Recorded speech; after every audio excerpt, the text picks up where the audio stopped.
Okay, तो ये फिलहाल 400 की तरफ बढ़ता हुआ काउंटर, और हिंदुस्तान एरोनॉटिक्स में भी हम देख रहे हैं काफी ज्यादा एक्शन देखने को मिला है।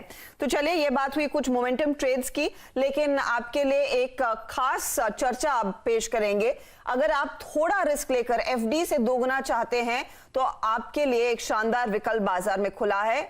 इंडिया इन्फोलाइन फाइनेंस का आज अनसिक्योर्ड एनसीडी बाजार में खुल चुका है। इस एनसीडी की खास बात यही है कि इसमें 10% का जोरदार ब्याज दिया जाएगा, जो ऑफ कोर्स किसी भी एफडी से कहीं ऊपर है, लेकिन इसमें कम से कम 75 करोड़ का निवेश करना जरूरी है।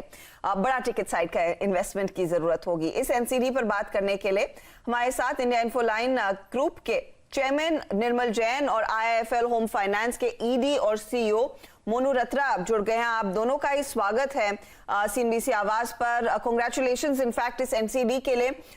मिस्टर रत्रा, मैं आपसे शुरुआत करना चाहूंगी। अगर आप हमें इस एनसीडी के इशू, साइज और कूपन के बारे में डिटेल दे सकें, कितना आप एलोकेट करने वाले हैं अपने हाउसिंग फाइनेंस बिजनेस को, ये रकम जो आप उठाएंगे?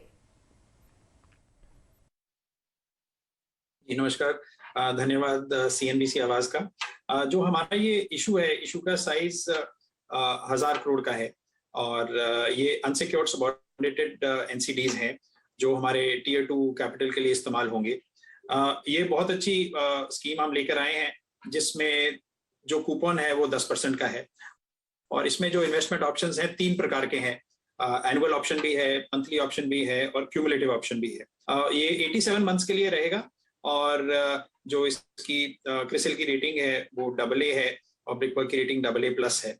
ये इशू आज शुरू हो रहा है 6 जुलाई को, और 28 जुलाई तक ये खुला रहेगा इशू। और ये जो इसके भी जो भी प्रोसीड्स होंगे वो हम इस्तेमाल करेंगे अपने बिजनेस को और बढ़ाने के लिए, और क्योंकि हमें लग रहा है कि अफोर्डेबल हाउसिंग में बहुत अच्छी अपॉर्चुनिटी है, और हम इसमें काफी समय से अच्छा काम कर रहे हैं। ओके, तो आप कह रहे हैं एक बड़ी अपॉर्चुनिटी है। इस बीच मिस्टर जैन, मैं आपसे समझना चाह रही हूँ, क्योंकि ये सेकेंड वेव का इम्पैक्ट हमने देखा है, कई बिजनेसेस पर था, इकोनॉमी में एक स्लो डाउन देखने को मिला, लेकिन जैसे जैसे इकोनॉमी अब रीओपन हो रही है, स्थिति में कुछ बेहतरी नजर आ रही है। आप ऑन ग्राउंड क्या सिचुएशन को कैसे पढ़ रहे हैं? क्या अभी भी कुछ साइंस ऑफ प्रेशर हैं, या फिर रिवाइवल अब एक तगड़ी और मजबूत ट्रैजेक्टरी में होगा? तो मैं ऐसा समझता हूं कि अब यहाँ से रिकवरी और भी स्ट्रांग होगी, और जो रिकवरी हमने जून में देखी है उसमें अब काफ़ी तेजी, अब मोमेंटम आना चाहिए। और कुछ एरियाज जो जहाँ पे राज्य सरकार बहुत ही ज़्यादा कंजर्वेटिव है, बहुत ही ज़्यादा कॉशियस है, वहाँ पर भी अब जैसे जैसे लॉकडाउन उठाया जाएगा, तो मैं समझता हूँ कि पूरी इकोनॉमी में हम एक अच्छी रिकवरी देखेंगे। ओके, आप कह रहे हैं इकोनॉमी में अच्छी रिकवरी के संकेत जरूर हैं, लेकिन खास बात इस सेकेंड वेव की थी, as painful as it was sir, कि मॉरेटोरियम का जिक्र नहीं हुआ, ना ही मॉरेटोरियम दिया गया। एसेट क्वालिटी की ताजा स्थिति इस समय क्या है, स्पेशली आपकी ग्रुप में? क्या आप हमें ग्राउंड सिचुएशन बता पाएंगे? ज्यादातर जो पोर्टफोलियो है वो होम लोन का है, आईएफएल होम लोन में, और अगर पूरा ग्रुप भी देखो आप, तो उसमें गोल्ड लोन और होम लोन, ये दोनों सबसे बड़े पोर्टफोलियो के पार्ट हैं। और जहां तक इस इश्यू का सवाल है, ये हमारी आईएफएल होम लोन जो है, ये इश्यू करीबन 7-8 साल बाद पहली बार आ रही है। जितने भी इश्यू पिछले 26 सालों में हुए हैं, और जितने भी लोन हमने लिए हैं, उसमें कोई भी लोन में 1 घंटे की भी देरी नहीं हुई है। और साइकिल्स तो पहले भी आए हैं और अब भी आएंगे। और इसके अलावा अगर आप एसेट क्वालिटी देखो हमारी, जो कि बैलेंस शीट में जो नंबर्स प्रिंट होते हैं, तो जो नेट एनपीए है वो हमारा 1% से भी कम है।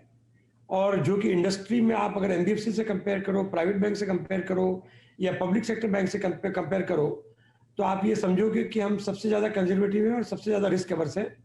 और जो एसेट क्वालिटी है वो is one of the best है। ओके, एसेट क्वालिटी बेस्ट है, और इस समय आप कह रहे हैं कि चिंता की कोई जरूरत नहीं है, कि इतना स्लो डाउन की मार नहीं पड़ी है। लेकिन इस कोविड के सेकेंड वेव और थर्ड वेव के डर के बीच मार्केट देखिए क्या लगातार तेजी दिखा रहा है, और हम इंतजार कर रहे हैं अब 16,000 एंड बियॉन्ड के लेवल्स का।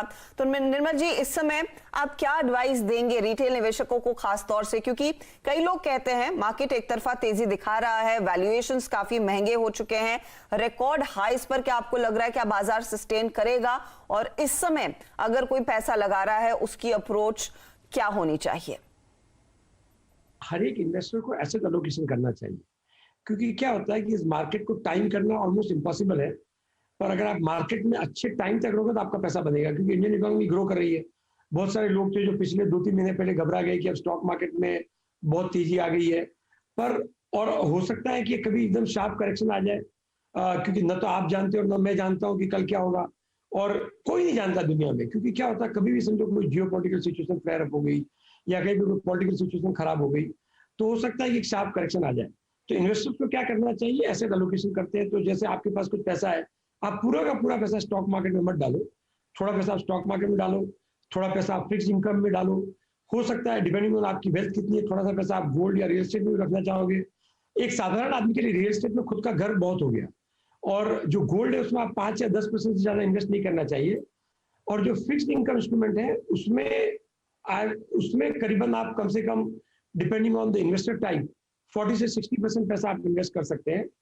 और उसके अंदर जो है आपके पास में जो इंस्ट्रूमेंट चॉइस है उसमें आईएफएल होम फाइनेंस का बॉन्ड भी एक अच्छा प्रोडक्ट है, क्योंकि उसमें इंटरेस्ट रेट भी ज्यादा है और सेफ्टी भी है। बहुत बहुत शुक्रिया निर्मल जैन और मिस्टर रात्रा हमारे लिए समय निकालने के लिए। तो बेसिकली मार्केट में वैल्यूएशंस भले ही आपको लग रहे हो आसमान छू रहे हैं, लेकिन इस समय एसेट एलोकेशन पर ज्यादा जोर दीजिए। इक्विटी के साथ साथ फिक्स्ड इनकम, गोल्ड में भी निवेश के मौके ढूंढिए ताकि आप मार्केट की वॉलेटिलिटी से सुरक्षित रहें। इस बीच बजाज फाइनेंस को स्क्रीन पर लेकर आएंगे। स्टॉक 6170 के लेवल्स पर आ चुका है। Q1 अपडेट आया है। यहां पर Q1 में डिपॉजिट्स में दरअसल 38.2% तक की वृद्धि देखने को मिली है। ये ईयर ऑन ईयर डेटा है माइंड यू, जो इस समय आया है। कस्टमर बेस पर ध्यान दीजिएगा, कस्टमर बेस 5 करोड़ से ज्यादा है।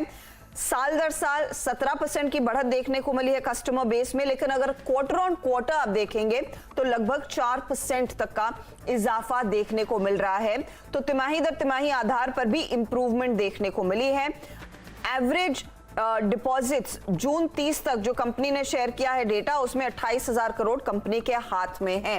नए लोन्स किस तरह के बुक हुए हैं, 4.6 मिलियन, ये डेटा सामने निकल कर आया कंपनी की ओर से। पिछले साल ये 1.8 मिलियन के थे, तो एक बहुत तगड़ी ग्रोथ की तरफ इशारा बजाज फाइनेंस का। Q1 के नंबर्स होंगे मजबूत और 6200 पर आ चुका है काउंटर। गाबा साहब काफी क्लोजली ट्रैक करते हैं, 60 to 100 या उसके ऊपर का आपने टारगेट दिया था गाबा साहब बजाज फाइनेंस, अब नया लेवल क्या होगा?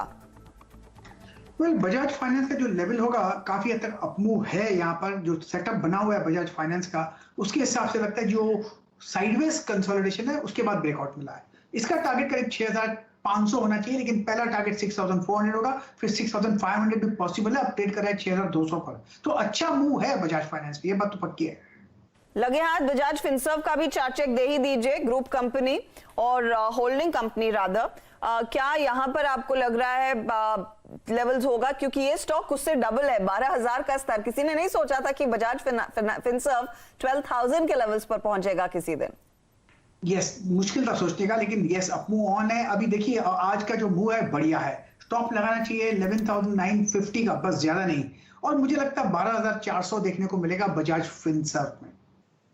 12,400 बजाज फिनसर्व में, 6,500 बजाज फाइनेंस में, और ये आप कह सकते हैं आज दोपहर के बड़े ट्रेड्स है बजाज फिनसर्व और फाइनेंस उस Q1 अपडेट के चलते। चलिए वक्त हो रहा है एक ब्रेक का। ब्रेक में जाते जाते मैं आपको याद दिला दूं कि नेटवर्क 18 और फेडरल बैंक की संजीवनी गाड़ी देश के कोविड प्रभावित जिलों में पहुंच रही है ताकि वैक्सीन के प्रति लोगों की जागरूकता बढ़े। हमारी आपसे गुजारिश यही है कि आप भी इस मुहिम का सहयोग दें, वैक्सीन की अहमियत को लेकर जागरूकता जरूर बढ़ाएं।